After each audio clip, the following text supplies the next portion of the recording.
Mr. Yulas, lecturer in English III Persuasive Speaking Class A, and the audience.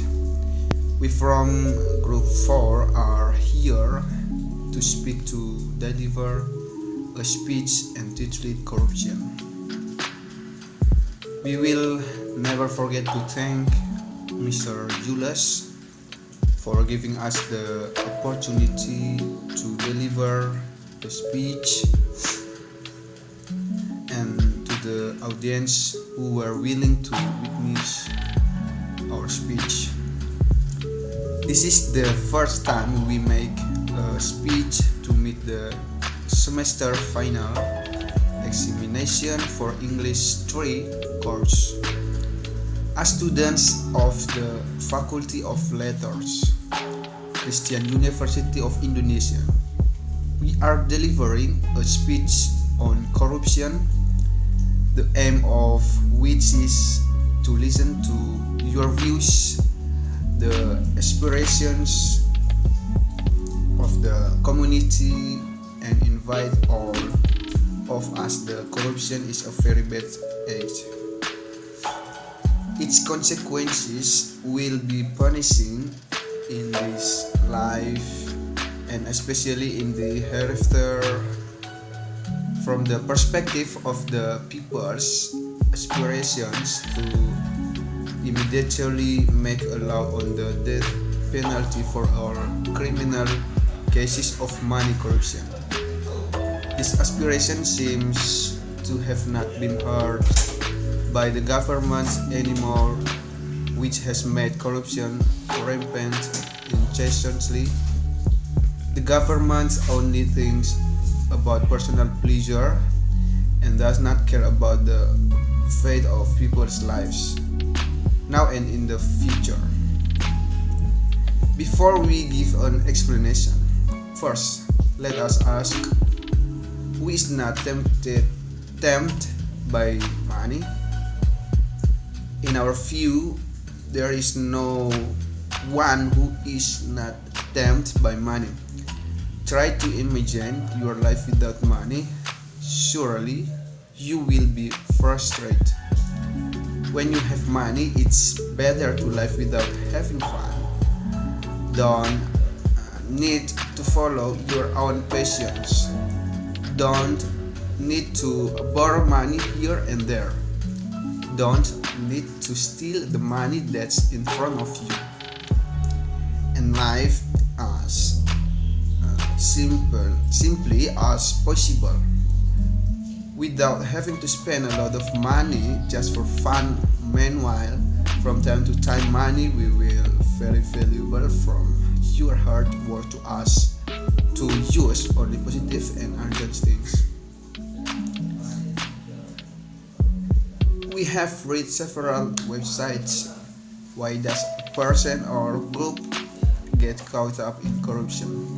In the Corruption Eradication Commission's or KPK website states that one of the theories of corruption, according to Jack Bologna, Gone theory states that the factors that cause corruption are greed, opportunity, need, and openness. Greed has potential to be owned by everyone and is related to individual perpetrators of corruption. The belief in corruption in various forms of giving is born not only by the recipient but also on the giver. Constructive behavior in society and the political system that still leads to material matters can increase the occurrence of money games and become one of the causes of corruption. Corruption will never end if there is no change in seeing wealth. The more people mistakenly view wealth, the more likely people are to make mistakes in chasing their own wealth. based on the Constitution of the Republic of Indonesia number 31 of 1999 in conjunction with law number 20 or 2001, there were 30 criminal acts. Corruption is categorized into 7 types, namely state financial losses, bribery, extortion, embezzlement in office, fraud, conflict of interest in the procurement of goods and services, and gratuities. Currently, according to CNA News Indonesia, the government continues to ensure the survival of people affected by corona or COVID-19 virus, especially in the economy sector. All steps have been issued by the government, including direct cash assistance or BLT, village funds, gas assistance, and electricity subsidies. Overall, the government has prepared a budget of 619.52 trillion. These funds are allocated for various sectors. The details for social assistance 203.9 trillions, UMKM 123.46 trillion, business incentives 123.61 trillion. Ministries or institution or local government 106.11 trillion. Health 87.55 trillion, and corporate financing 53.55 trillion. Assistance in the form of salary subsidies or BLT for workers with salaries below 5 million. The government has allocated funds of up to 37 trillion to distribute this assistance. The government also oversees that aid funds in order to help prevent corruption in distributing that aid funds.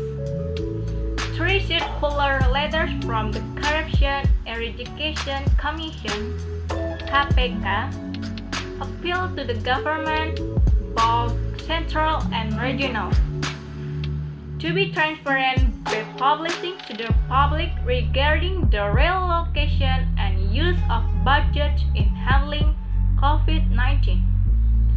However, none of this will work if the government itself does not act.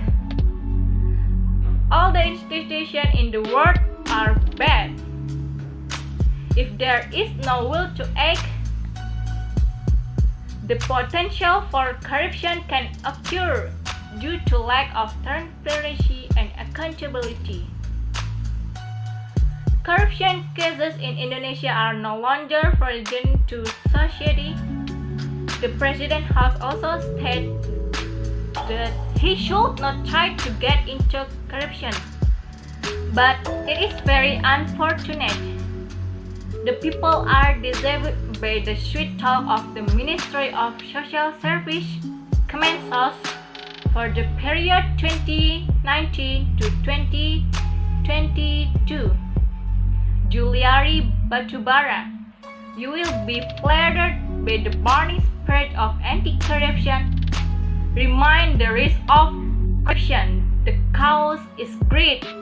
Even remember how embraced the family, children, and wife can be embraced.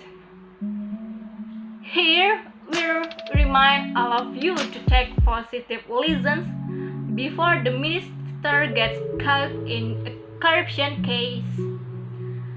The corruption case that has been disclosed at this time to the ranks of the Ministry of Social Services, Kementerian Sosial in BBC News said, the Corruption Eradication Commission (KPK) named the suspect Juliari Batubara as a development of Operation Capture and had on December 5, 2020, related to the alleged corruption of basic food assistance aimed at poor families affected by the coronavirus outbreak of 70 billion rupiah.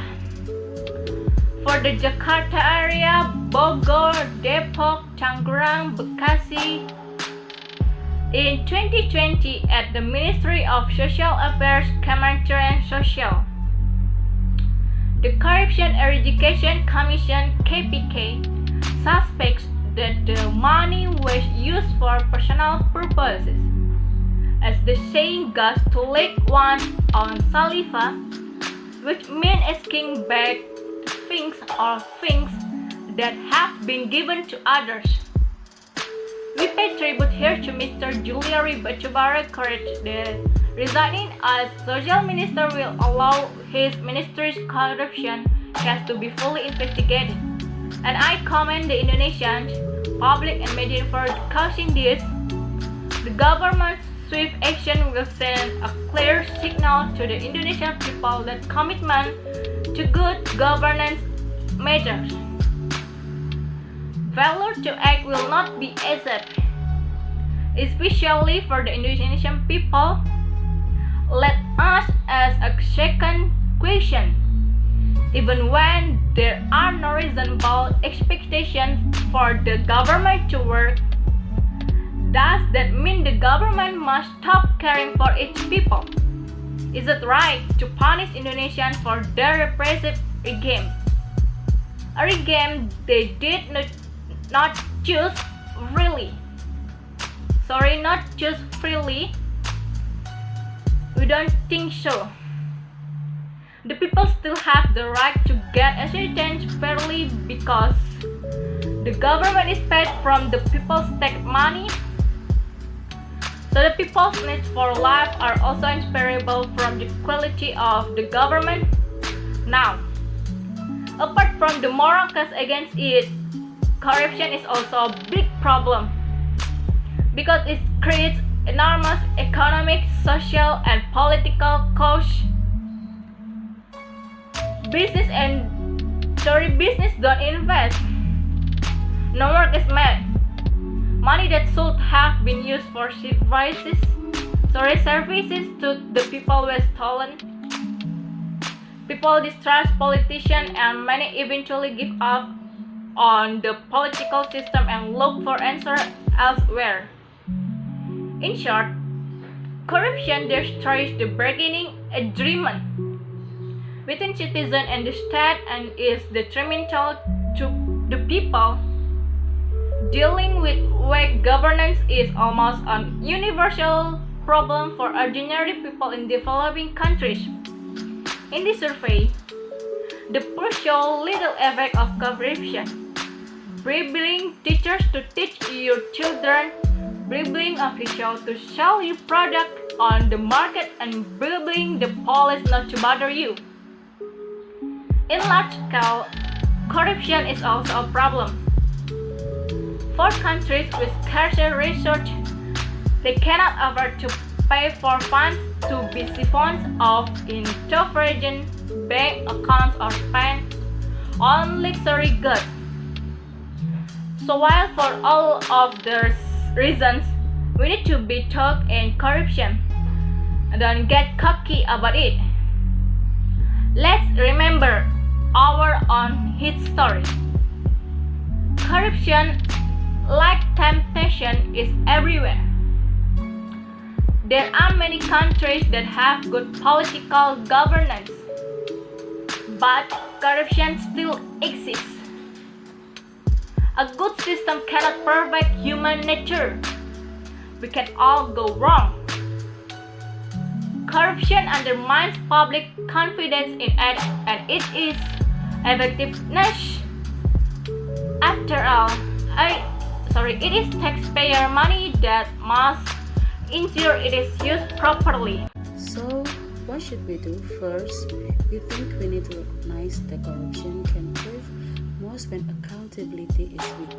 Good political governance makes it difficult for governing elites to plunder public wealth to private gain. Developing institutions to do this time and is one of the most important challenge facing developing countries. Second, corruption is both a cause and result of bad governments, and sometimes very badly. The main challenge for the government is to build strong, responsive, and accountable institutions. Third, in a globalized world, corruption plays on the global stage. We need to realize that globalization has increased the opportunities for some ruling elites to make large sums of money from exploiting countries' natural resources or tax base. There is huge potential, as we know, about illicit income from natural resources. Finally, assistance can be part of the solution to the problem of corruption. Good political governance is based on authority, responsiveness, legitimacy, and the quality of how to govern and how it's governed. Something we all granted in this country, although we still debate it and sometimes question its existence. But basically, we all want the same things, whether security, decent work, education, and healthcare. When we are seeking opportunities to raise families, opportunities to play a role in society, and provide a better future for the next generations. We want a government that represents the interest of the people and takes people's views into account. As we say at the beginning of the content, the government should respond to the aspirations of its citizens through a kind of representative government, and this includes respecting the civil political rights of the people. This means having to explain and answer questions about what has been done. This applies to public officials, ministers, and governments. In developing countries, it's not about people or other donors who are responsible, but about developing country governments. They are accountable to their own people. Free and open media plays a very important role in helping to make this happen. In the Indonesia, the media, from newspaper to private radio station to cell phones, is doing a lot to expose malpractice and the highest level of the state, such as those exposed to corruption case of the Minister of Social Affairs. And civil society are also important. This help people to get together and get votes. We also think that the tax system is very important for accountability. We said earlier that developing country must be responsible, especially to their own citizens, not donors. Taxes are the core of the social contract between state of the citizen. When citizens pay taxes, they demand return service. As someone once said, there is no tax without representation, but the best way to ensure government accountability is a political system that encourages security and inquiry. Of course, the final task will be free and fair election. Give people the final say, the ability of citizens to elect and then remove the governments and change their leaders is fundamental. Finally, there is legitimacy, the extent to which people think that their rule has the right to rule. In the long run, the best way to gain legitimacy is to rule fairly in the public interest and be elected to do so. In answering this question, we must also look at what they achieved. How many children go to school? How was health improved? What happened to income? Are community rights respected? In short, we need to better understand who and what makes change the development happen in the country. So that is the presentation of our speech. The speeches that we had no intention of bringing down individuals, regions, or groups. We apologize if there is a language that can indicate other or is not in accordance with your expectations. You will learn everything to be more careful about